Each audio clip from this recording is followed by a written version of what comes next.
재판에 질 거다를 생각하고 이더리움 ETF도 승인한다. 이거는 안 된다는 거죠. 왜냐면 게리 겐슬러가 그 정도까지 정치적 부담을 스스로 지려고 하지 않는다. 내년으로 넘긴다. 대선 이후로. 리플도 조금 여쭤보고 싶은데 이게 왜 이러는 걸까요? 미스터리지 않아요? 우리 아이 너무 잘하고 있는데 네. 가격이 왜 이러는지. 이더리움을 한 10,000개쯤 살 수 있었어요. 비탈리 부테린 얘기를 들으면 제가 이건 안 된다라고 생각했어요. 19살짜리 꼬마가 프로그램적으로는 천재적일 수 있는데 인문학적으로 완전히 아니더라고요. 말도 안 되는 소리를 떠드는데 제가 틀린 거예요. 그러니까 반성 깊이 했는데 그러면 제가 완전히 틀렸냐? 그건 아니에요. 이번 불장이 분명히 다른 RT들이 뛰어오를 텐데 저는 작년부터 주장을 한 게 있어요. 2개 키워드를 봐라. 그건 비탈리 부테린이 밀고 있는 키워드다. AI, 예치시장, 신원인증 이 세 개를 버무려가지고 뭔가 이렇게 있으면 그 프로젝트는 뭐 조금씩 해라. 한 10만 원씩.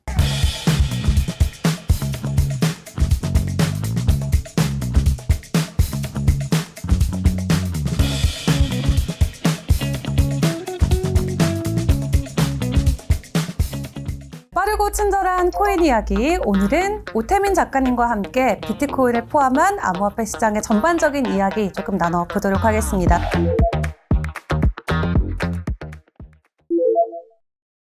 지금 이 알트 쪽에서 놓고 봤을 때 분위기가 모르겠어요. 비트는 올랐다라는 감이 있긴 한데 알트 쪽에서 특히 메이저 알트 위주로 뭐 솔라나 아발란체 이런 친구들은 뭐 100% 정도의 상승을 보여줬다고 한들 대부분의 알트코인들 뭐 이더리움이나 리플이나 저희가 흔히 가지고 있는 메이저 알트코인들은 가격 변동이 지금까지 거의 없었거든요. 그러면 올 한 해 비트코인 반감기를 겪고 이 나머지 알트코인들도 좀 추가적인 수혜를 받아갈 수 있을지.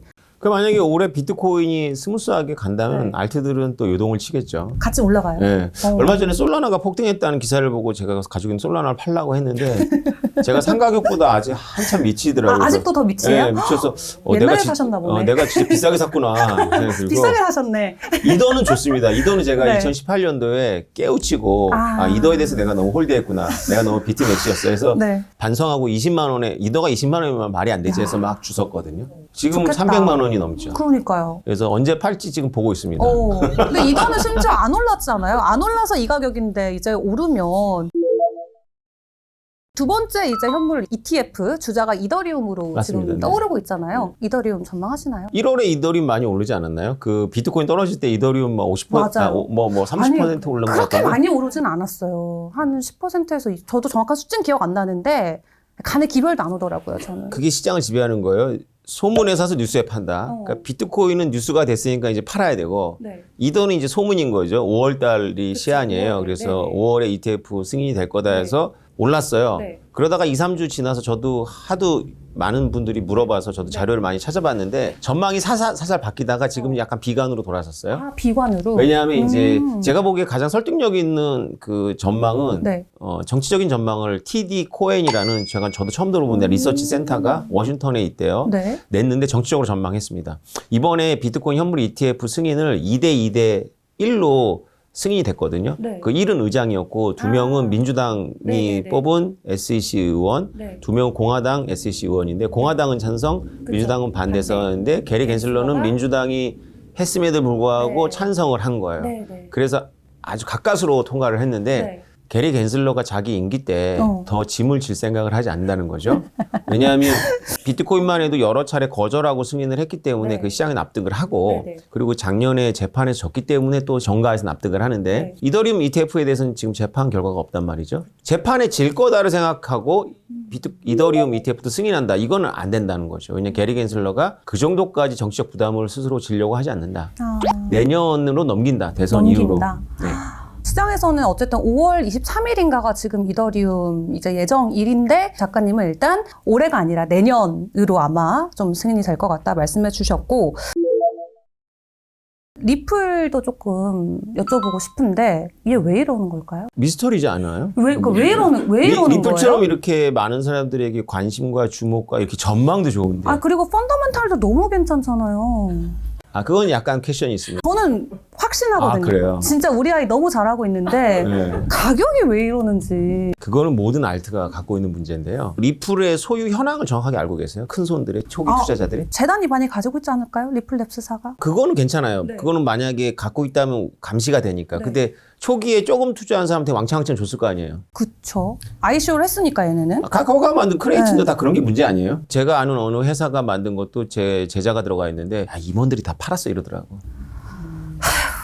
진짜 이래서 안 됩니다. 이래서 안 그러니까 그게 팔지 않으면 그렇게 큰 돈이 팔지 않으면 네. 90% 날아가진 근데 않아요. 락업 물량으로 좀 그래도 코인도 주식처럼 똑같이 초기 몇 년 못 팔게 다 재단에서 막아 놓잖아요. 감시가 되고 있는 사람들은 괜찮아요.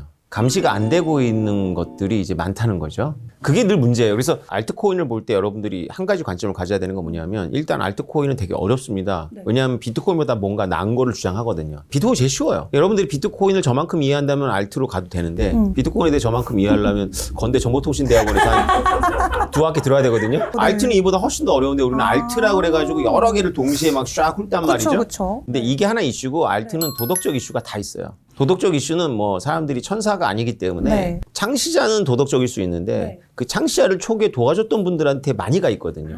그래서 리플은 그 옛날 기술자가 CTO인가 다 물량 엄청 다 던지고 나가기도 하고 나가서 스텔라 루멘도 만들고 등등등 해서 이미 리플 안에서 조금 위험 요소가 있는 잠재적 물량들은 지난 몇 년 동안 저는 다 이게 청소가 됐다라고 생각을 했거든요. 그런데 그 와중에 또 누구 줬을 수도 있죠. 그리고 또 결혼 관계가 복잡하잖아요. 결혼 관계가. 네. 우리보다 훨씬 복잡한 동네잖아요. 결혼 관계가 복잡해지면서 많은 것들이 이렇게 분배가 되죠. 이거는 뭐 제 뇌피셜인데 그거 아세요? 비탈릭도 이더를 팔고 있어요. 비탈릭도요? 네. 사토시 나카모토가 비트코인을 팔고 있다는 말은 우리가 잘 못 들어요. 그죠? 모르죠. 네, 그 추정만 하는 건데 네. 비탈릭은 감시되고 있는 지갑을 팔고 있어요. 대놓고 팝니다. 비탈릭은. 그러니까 이더도 그 문제가 사실 완전히 자유롭진 않아요. 근데 이더는 그래도 우리가 검증이 네. 됐다고 보잖아요. 네. 리플이 그게 초기에 100억 개의 아. 물량에서 말씀하신 그 네. 스텔라 루멘 뭐 네. 분쟁 뭐 네, 네. 이런 것도 있고 좀 복잡한 것 같아요. 네. 그러니까 이게 나와서 그런 게 아니라 사람들이 무서운 거죠. 제가 수영을 이렇게 계속 몇 년 동안 했는데 네. 해군 수영장을 이용한 적이 있어요.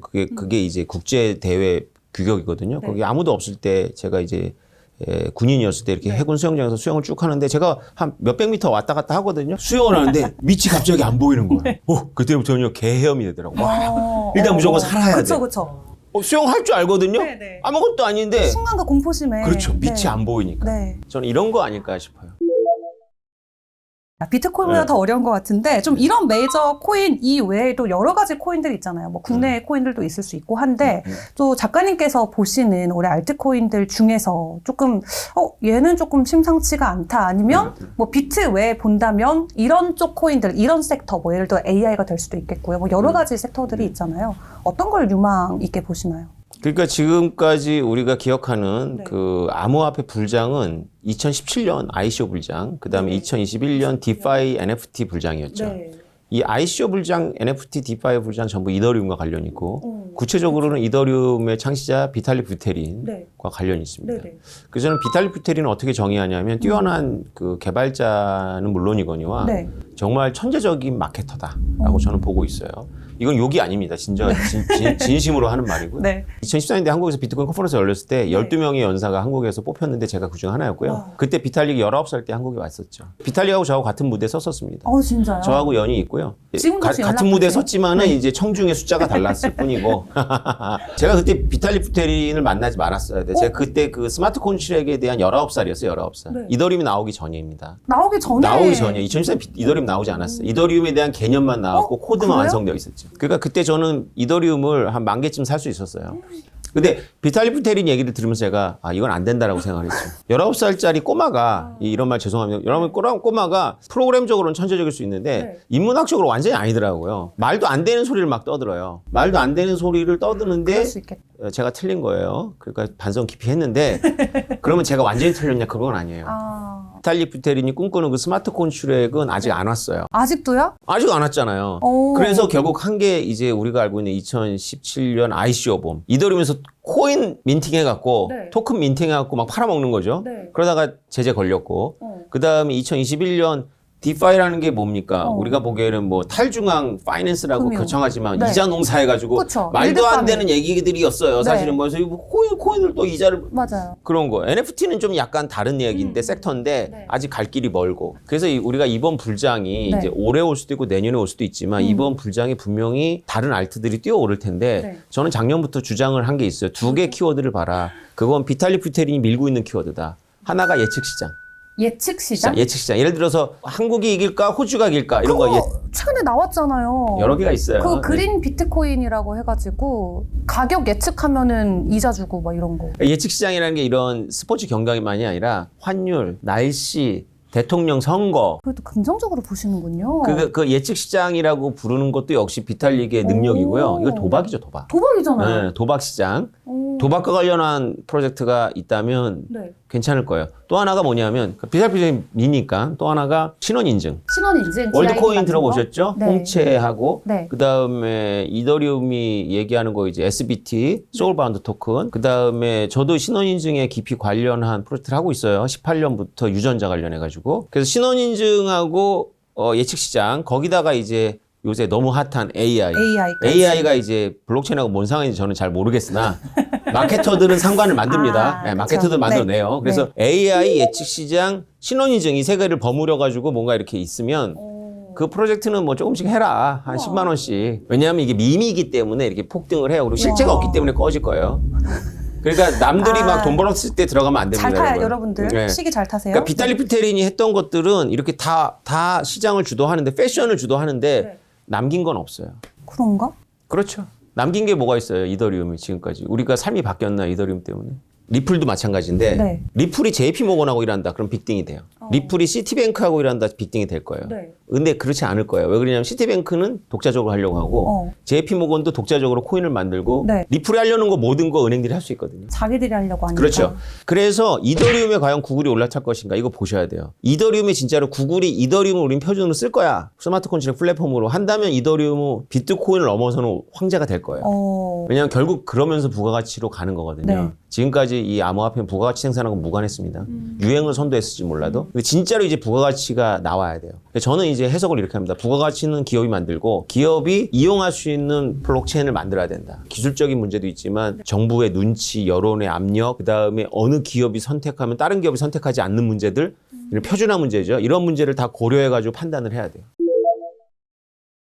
오늘 정말 다양한 이야기들을 많이 나누고 있는데 어쨌든 저희 작가님은 지정학적 이슈들, 뭐 네. 인문학적 관점 이런 걸로 사실 투자자한테 정말 많은 사랑을 받고 계시잖아요. 이런 관점에서의 좀 시장 분석도 요청을 드리고 싶어요. 뭐 우리나라뿐만 아니라 지금 전 세계적으로 여러 가지 지정학적 리스크들이 많이 불거지고 있는 상황이고 이럴 때 또 코인이 늘 변동성을 보여왔거든요. 그렇다면 올해 우리가 가장 주목해봐야 되는 지정학적 리스크는 뭐가 있을지 또 그 리스크로 인해서 코인의 방향성은 어떻게 달라질지 어떻게 예측하세요? 미국 대선이 가장 중요한 지정학적 이슈입니다. 제일 큰 올해. 네네. 그거보다 더 중요한 거는 거의 없어요. 없죠. 왜냐하면 지금 우리가 호르무즈 해협에서의 위기라든가 이스라엘 하마스 전쟁, 그다음 미얀마 군사 쿠데타, 남중국해 위기 뭐 이런 거 전부 미국 대선과 관련이 있습니다. 사실은 이거를 제가 한 3, 4년 전부터 떠들어왔는데 네. 최근에 이거를 저를 대신에 떠드는 분이 계세요. 그 되게 누구죠? 중요한 유명한 분이세요. 누구예요? 블랙럭의 CEO 레리 핑크. 아, 네. 몇 년 전만 해도 비트코인 막 뭐라고 했으면서 잊어가지고 그래 이제라도 웰컴 잘하셨어요. 그 레리 핑크 그 CEO가 작년에 SEC에 그거 승인 요청하면서 네. 비트코인은 인터내셔널 어셋이다. 당신이 어느 나라에 있든지 맞아요. 네. 개별 국가의 어떤 그런 거에 장애받지 않는다. 그리고 이스라엘과 하마스 전쟁이 시작되자마자 또 비트코인은 지정학적 위기의 대피처가 된다. 이렇게 아주 저랑 똑같은 메시지를 그러게요. 내기 시작했어요. 네. 아 랠리핑크가 우리 작가님도 따라했네. 아, 그게 아니고 이제 원래 가장 최고의 부자가 보는 거하고 아무것도 없는 사람이 보는 거랑 비슷한 거죠. 비트코인은 여러분들이 주목하셔야 되는 이유가 비트코인은 제가 이번에 ETF 승인 나고 여러 방송국을 돌고 이렇게 질문 똑같은 걸 받았는데 네네. 도대체 비트코인 뭐에 쓰냐라는 거예요.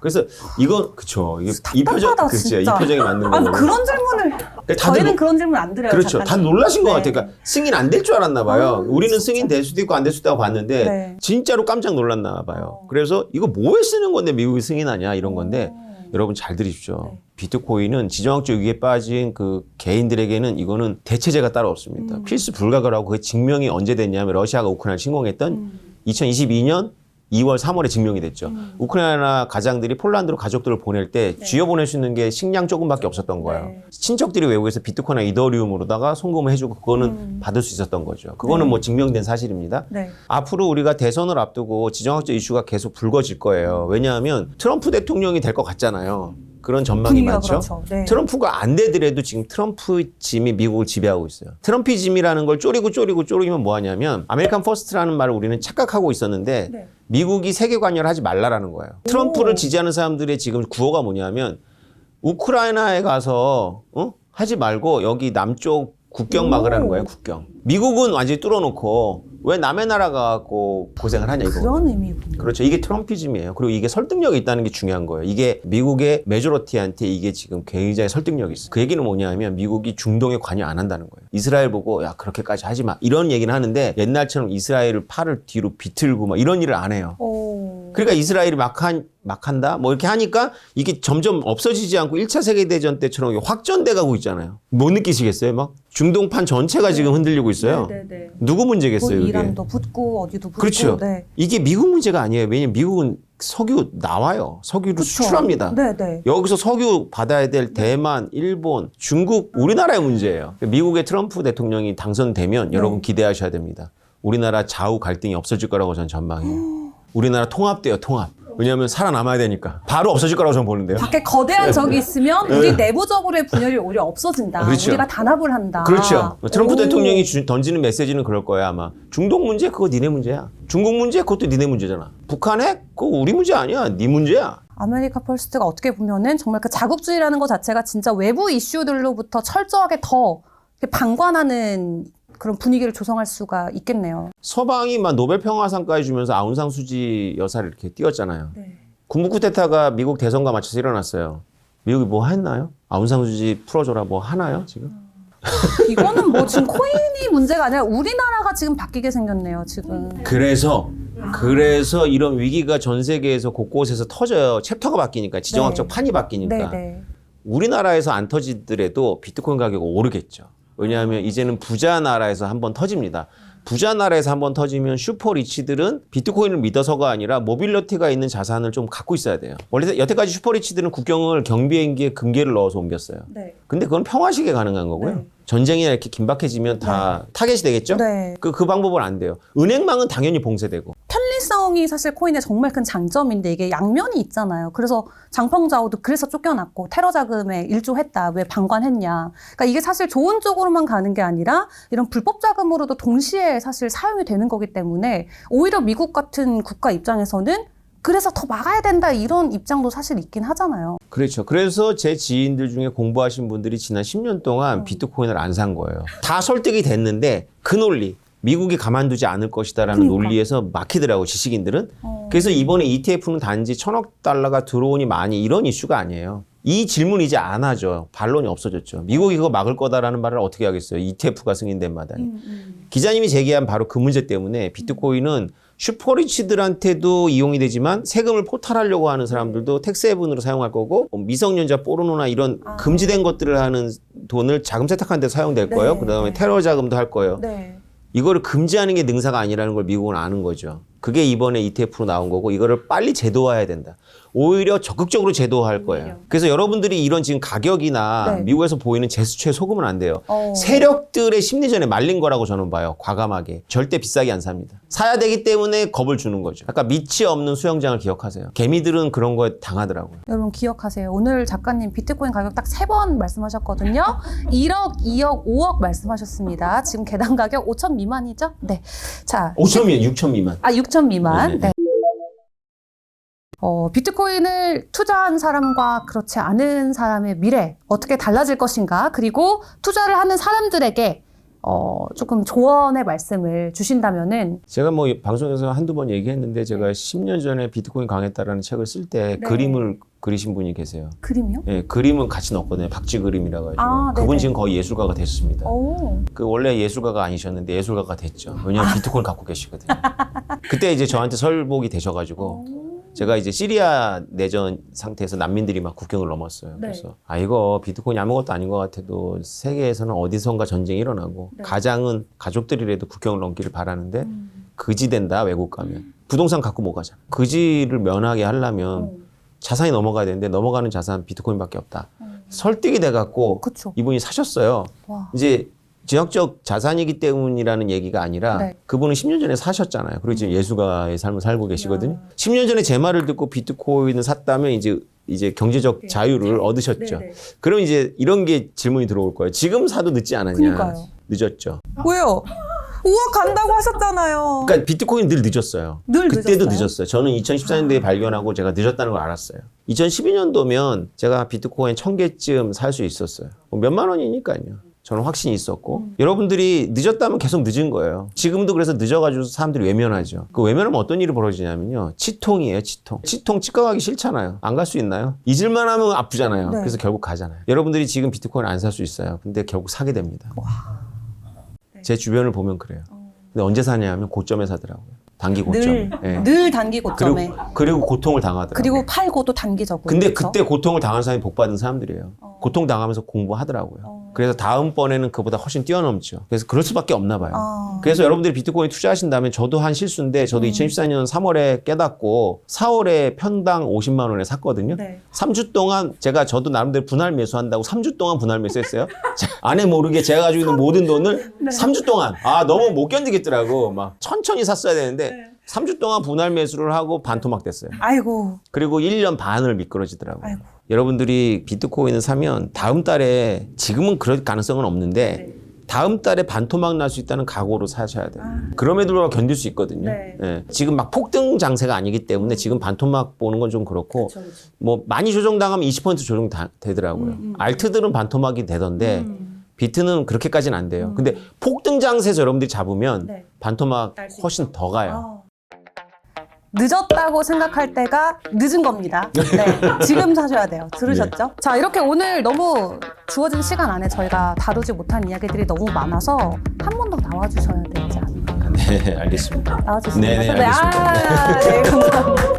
정말 저희 업계 가장 귀하고 또 가장 바쁘신 분인데 오늘 작가님과 저희 1시간 동안 이야기하면서 여러분들의 궁금증 최대한 저희가 좀 드리려고 여러 가지 질문들을 준비해봤는데 더 궁금한 거 있으시면은 댓글로 여러분들 질문 주세요. 저희가 다음번에 모시고 또 작가님께 이 문제 저 문제 좀 더 쏙쏙 여쭤보도록 하겠습니다. 오늘 너무 고생 많으셨습니다. 감사합니다.